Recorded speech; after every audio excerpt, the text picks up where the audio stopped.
Welcome to the deep dive. Ever poured a glass of wine and just, I don't know, felt it wasn't quite there yet?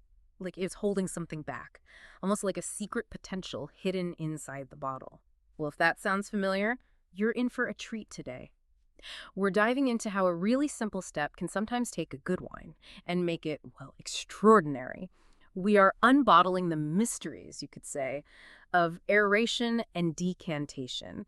And look, these aren't just fancy rituals for wine experts. They're actual purposeful techniques, tools really, to help optimize your whole wine tasting experience. So our mission here is to kind of unravel the core differences between them, figure out how they can radically change a wine, turning maybe a shy sip into something really impressive, and basically give you the shortcut to feeling genuinely well-informed about this pretty fascinating aspect of wine. Absolutely. It's often said wine is alive, right? And these processes, they really show that. Now, people often lump them together, aeration and decantation, but they do have distinct primary goals. Though you're right, they can definitely work together to show off a wine's full potential. Okay, let's start with aeration then. We always hear about letting wine breathe. But what does that actually mean? What's the science behind giving it life? Well, fundamentally, aeration is just intentionally exposing the wine to oxygen. Yeah. Simple as that.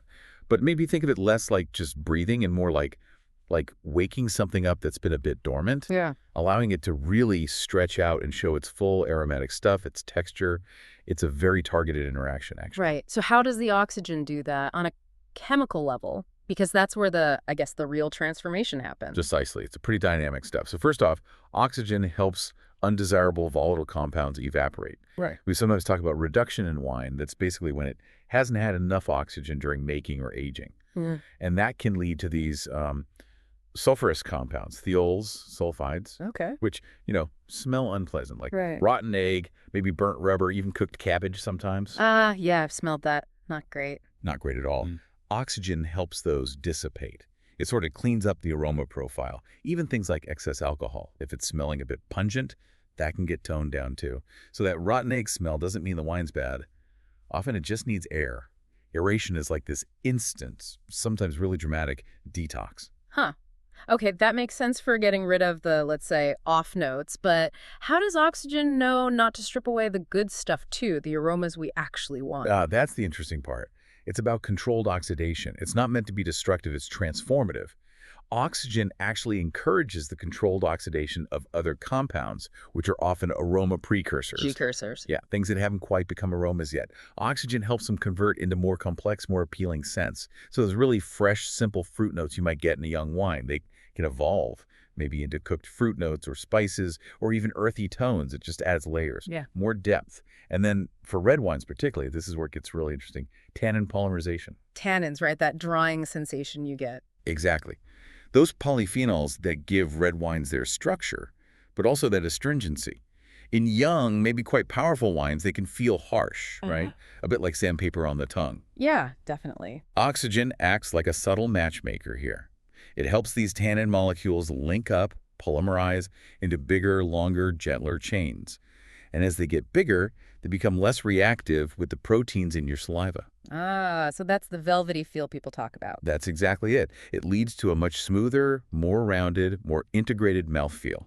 It's kind of the surprising secret to taming a harsh young red. Okay, so if I'm getting this right, the main jobs of aeration are softening those punchy tannins, coaxing out aromas that are maybe a bit shy or closed, and getting rid of those reduction smells. It's all about making the wine more expressive, more enjoyable, letting its real character show. You've nailed it. That's the essence of aeration. Okay, so if aeration is about letting the wine breathe, inviting it to open up, what about decantation? Is that just a fancier way to aerate, or is it doing something totally different? Its primary purpose is actually quite different. Though, like you said, it often involves some aeration as a side effect. Decantation is really a careful, meticulous process. It's focused primarily on separating the liquid wine from any solid bit sediment that have formed over time. You're basically just pouring the wine carefully from its bottle into a special container, a decanter, to leave the solids behind. It's about clarity and purity. So it's mostly about getting rid of the stuff at the bottom, the gunk. Oh, exactly. Those sediments sounds a bit nicer, maybe. The main mechanism is just gravity, really. Those denser particles, the sediments, they settle at the bottom of the bottle if you let it stand upright. Then by pouring slowly and carefully, you leave those solids behind. But it's important to note, the act of pouring into a decanter does inherently increase the wine's surface area that's exposed to air. Ah, Okay, so you do get a secondary form of aeration, which can be a convenient bonus for many wines, actually. right. So the main reasons to decant are removing those lees, the dead yeast cells and pigments, getting rid of wine diamonds, those little tartrate crystals that look like sugar but aren't. Mm-hmm. Harmless, but not pretty. Yeah, exactly. And generally just making the wine look clearer, more inviting in the glass because nobody really wants floaties, right? Even harmless ones. Pretty much visual appeal is part of the experience, too. Okay, this brings up a key point then. We know their main jobs are different, but how complementary are they really? Aeration and decantation? Or are they totally separate tools? They are distinct in their primary goal, definitely, but they often complement each other really well. Yeah. Like we said, a typical decanter, especially one with a wide base, naturally provides a big surface area for the wine to meet the air. So decanting very often does result in significant aeration. However, you can absolutely aerate a wine without needing to decant it. How? Simply swirling it vigorously in your glass does a bit. Or you can use one of those rapid aerator gadgets. Right, the ones you pour through. Exactly. They give it a quick hit of air, or even just pouring it back and forth between two pitchers, though that's maybe less elegant. And, crucially, the reverse is also true. You can decant a wine specifically to remove sediment while minimizing the amount of aeration it gets. How would you do that for like a delicate old wine? Exactly. For those, you'd pour very, very slowly down the inside wall of a narrow-neck decanter. Keep the splashing to an absolute minimum. So the choice, it's nuanced. It really depends on the specific wine, its age, its structure, what you think it needs. Okay, let's get practical then. Those aha moments. When do we actually need to do this? What kinds of wines genuinely get better with aeration? Young, tannic red wines are probably the #1 candidates. Like what? Think robust grape varieties. Cabernet Sauvignon, Syrah or Shiraz, Tannat, Nebbiolo. Think Barolo or Barbaresco in young Malbec, especially when they're just released. They can be quite assertive, even aggressive sometimes. Aeration essentially speeds up that initial aging process. It softens those tannins, helps the hidden aromas to open up, making them much more approachable much sooner than they otherwise would be. So it's like hitting the fast forward button a little bit, letting it show its potential without waiting, say, 10 years in a cellar. Like a great way to put it, yes. And as we mentioned before, wines showing signs of reduction, those are hugely improved by aeration. The rotten egg ones. Yeah, or burnt rubber, cabbage, those unpleasant sulfur notes that come from a lack of oxygen. Aeration helps them blow off, often quite quickly. It really is like waking up a wine that feels a bit suffocated, letting its real fruit, its proper character come through. And sometimes even older wines that have been bottle-aged for a long time, especially under a very tight cork, they can seem kind of asleep aromatically. Right. Closed down, a brief aeration can help them unfold those lovely, complex tertiary aromas. Yeah. Tobacco, leather, forest floor, dried mushrooms. It's like gently rousing them. Can you give us a concrete example? A wine that really changes with air? Oh, absolutely. Take say, a young Cabernet Sauvignon from Chile or maybe Napa. Mm-hmm. Straight from the bottle, it might hit you with really firm, maybe slightly green, chalky tannins. And the aromas might be quite muted, just some basic cassie or maybe green bell pepper. Right. Give it an hour, maybe even 2, in a decanter, and those tannins often become noticeably softer, silkier, more integrated. And suddenly you might start smelling ripe blackcurrant, maybe some black pepper, cedar, even a hint of vanilla or mocha if it saw some oak. It's a transformation. Wow. Or, another classic case, an Australian Shiraz that has that slightly rubbery reductive note when first opened. Vigorous aeration, sometimes people even double decant, pouring it back and forth can just strip away that unpleasant smell. And what's revealed underneath is often this rich blackberry fruit, black pepper, maybe some sweet spice like licorice. It can be like night and day. Truly dramatic sometimes. Okay, that's aeration. What about decantation specifically? Which wines really call for that careful separation? Old red wines are the classic candidates here, the great wines meant for aging. Like Bordeaux, Burgundy. Exactly. Bordeaux, Burgundy, Barolo, Barbaresco, Rioja Gran Reservas, vintage port.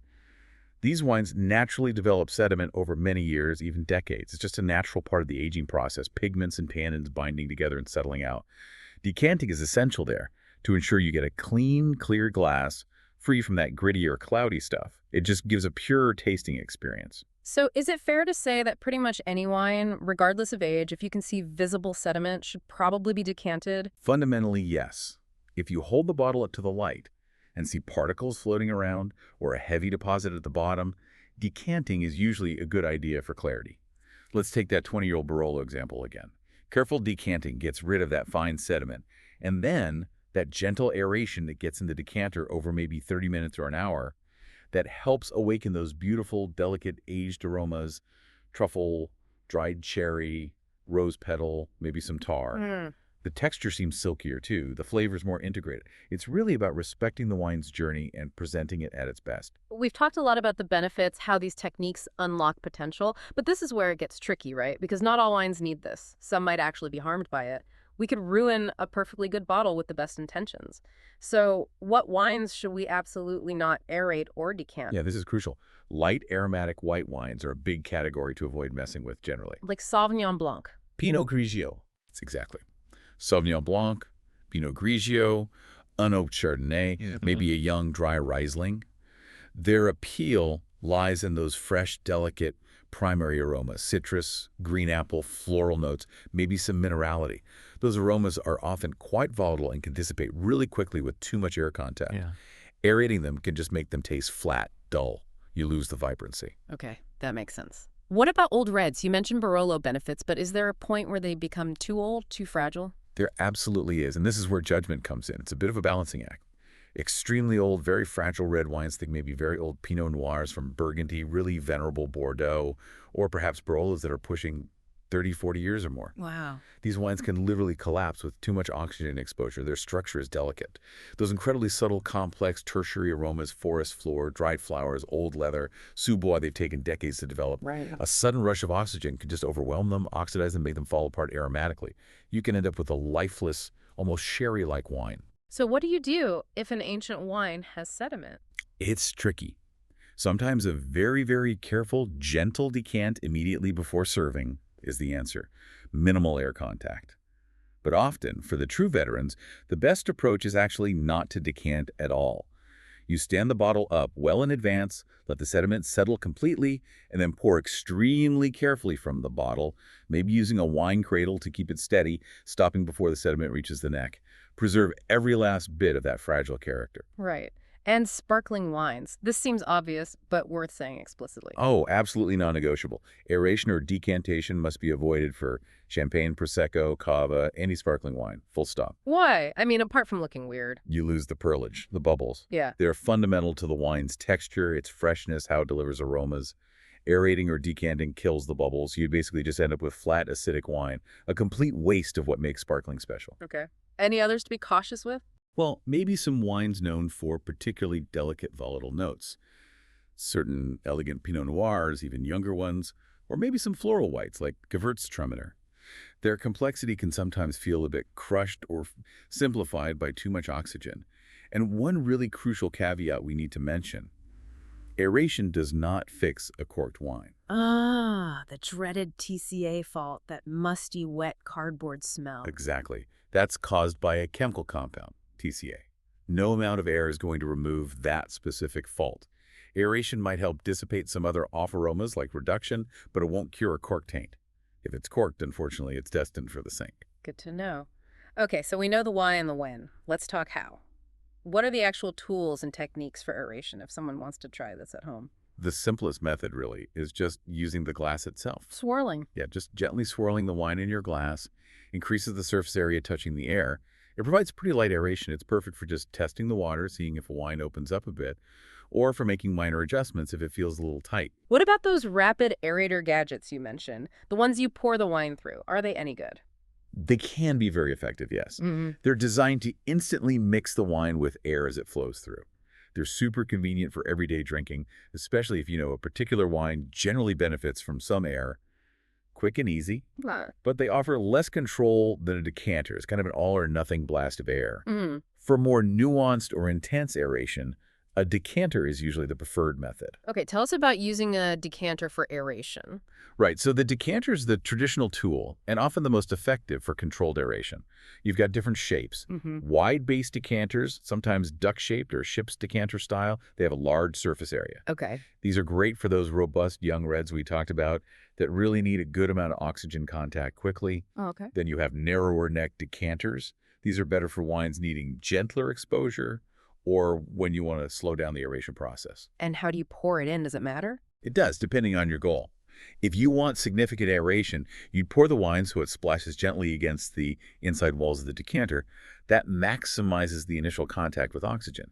Then you just let the wine sit and rest in the decanter. Could be 30 minutes, could be an hour, could even be several hours for really tight wines. You have to taste and see. Taste and see. Got it. And just briefly, there is a sort of last resort technique, agitating the wine in the bottle. Shaking it. Gently.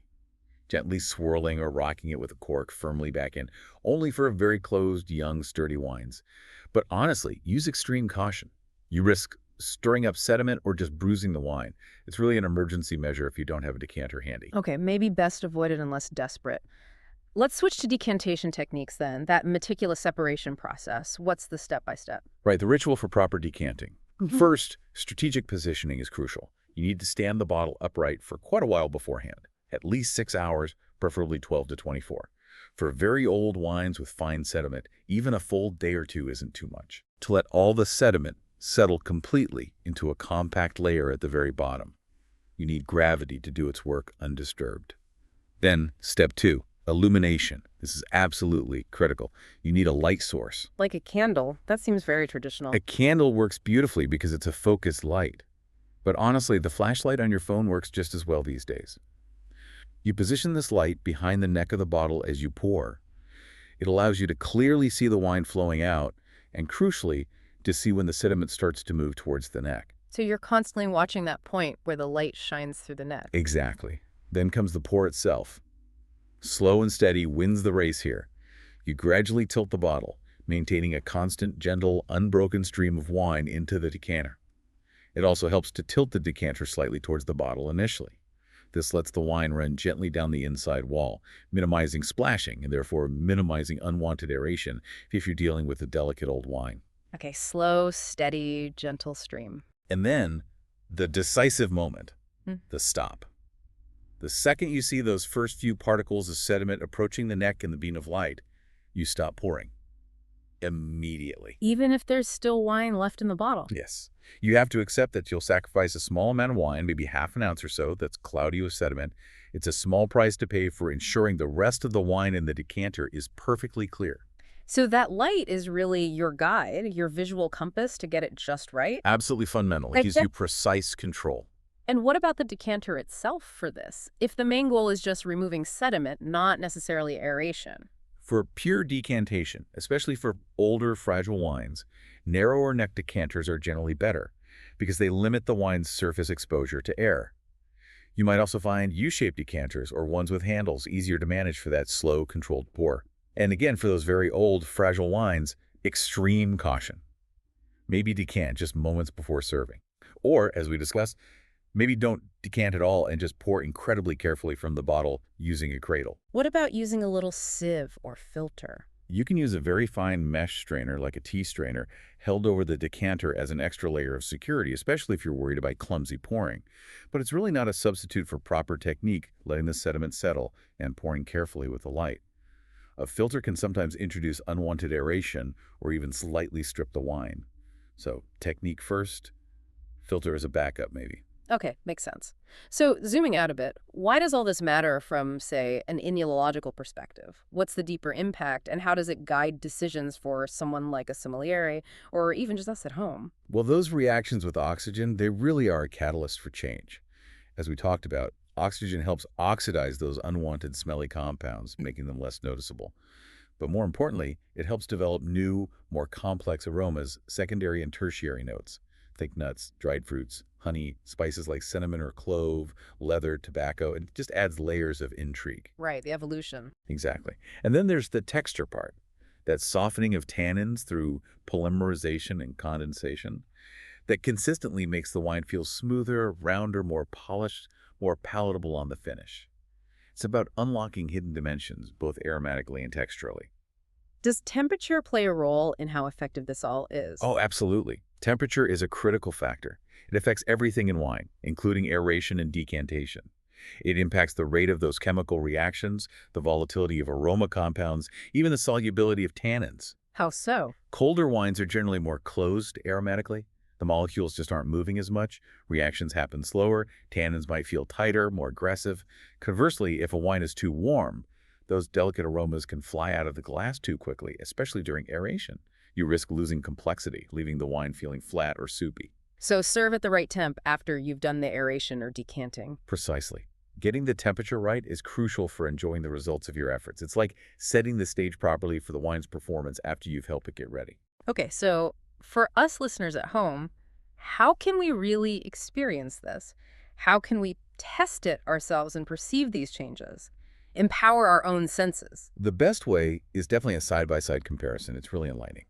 Pour a small glass straight from the bottles. Call that glass A, your control. Okay. Then aerate or decant the rest of the bottle. Pour some of that into glass B. Now compare them over time. Sniff glass A, then glass B. Yeah. Taste glass A, then glass B. Maybe do this every 15 or 30 minutes. What should we be looking for specifically? Aromatically. Is glass B more expressive? Are the smells more open, less tight than glass A? Have any of those reductive notes, if they were there, disappeared? Are new smells emerging, spices, earth, different fruit notes? And then texturally, on the palate, does glass B feel softer? Are the tannins less aggressive, less astringent than in glass A? Does it have a smoother finish? Does it seem like the flavors are more complex, more integrated? Like a real before and after snapshot. Exactly. It's the best way to train your palate and really understand what aeration or decantation is doing for that specific wine. So when an expert, an enologist, or a sommelier approaches a bottle, what's their thought process? How do they decide practically what to do? It usually starts with a visual check. Hold the bottle to the light. Is it clear? Or is there visible sediment? That's the first clue. Sediment usually means decantation is needed for clarity. Then olfactory analysis. Pour a tiny bit and smell it immediately. Are there any off-putting sulfurous notes, that reduction smell? Or does it just smell really closed, shy, not giving much away? Those are strong indicators that aeration might be beneficial. Okay, see? Then smell. And finally, gustatory analysis. Taste that small initial pour. How do the tannins feel? Are they really harsh, grippy, astringent? Does the wine feel kind of dumb or flat on the palate, lacking expression? That confirms if aeration could help soften it and open it up. So the golden rule, really, for professionals and home users alike is always taste the wine first before you commit to aerating or decanting the whole bottle. Why is that initial taste so important? Because it tells you the wine's current state. Does it actually need intervention? If so, what kind? How much? Maybe it just needs gentle aeration. Maybe vigorous. Maybe it needs decanting for sediment but minimal air. That first sip guides your decision and, crucially, prevents you from potentially harming a wine that was actually fine to begin with or that needed a different approach. It's about listening to what the wine is telling you. Right, listening to the wine. I like that. Okay, let's tackle some common myths, because there are definitely a few floating around about this stuff. First one, all red wine needs decanting. True or false? Definitely false. That's probably the biggest misconception out there. Yeah. Decantation, remember, is primarily for sediment removal or sometimes for aerating robust young wines. Many red wines have no sediment and don't need significant aeration, especially lighter styles or those ready to drink. Decanting them unnecessarily won't help and might even slightly flatten them. It's not a universal requirement at all. Okay, myth busted. What about this one? Decanting for hours and hours is always better. Also false. Yeah. And potentially quite harmful. Another dangerous myth.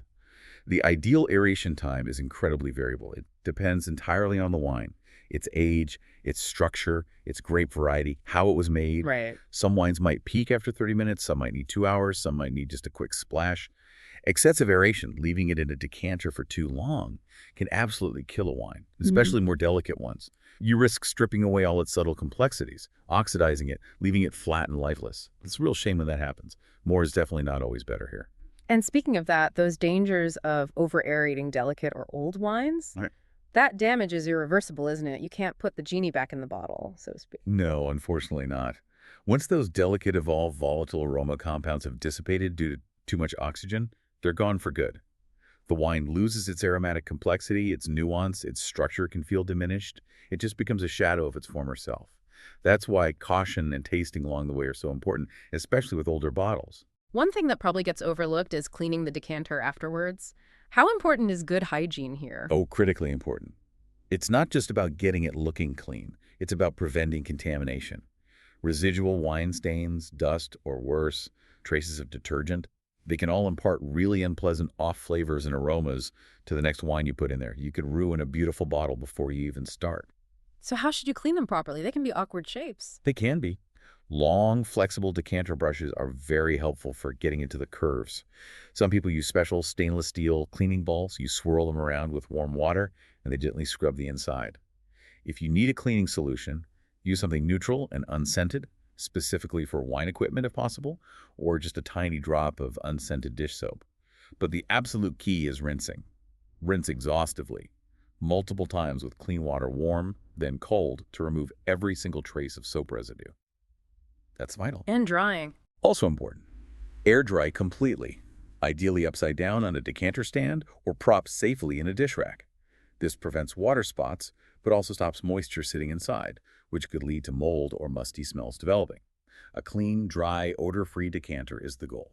Okay, so putting it all together, there's really no single golden rule for how long to aerate or decant. It's much more about being flexible and paying attention. That's exactly it. It's a dynamic process. There are guidelines, sure, based on wine type and age, but no hard and fast rules.